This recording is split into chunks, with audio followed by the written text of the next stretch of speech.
أعوذ بالله من الشيطان الرجيم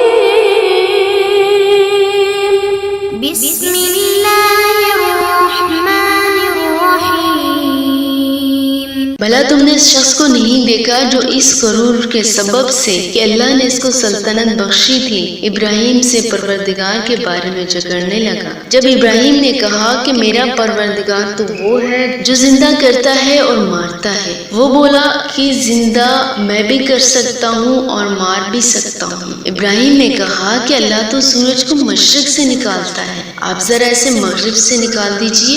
یہ سن کر کافر حیران رہ گیا اور اللہ بے انصافوں کو ہدایت نہیں دیا کرتا۔ قال رب اشرح لي صدري ويسر لي أمري واحلل عقدة من لساني يفقهوا قولي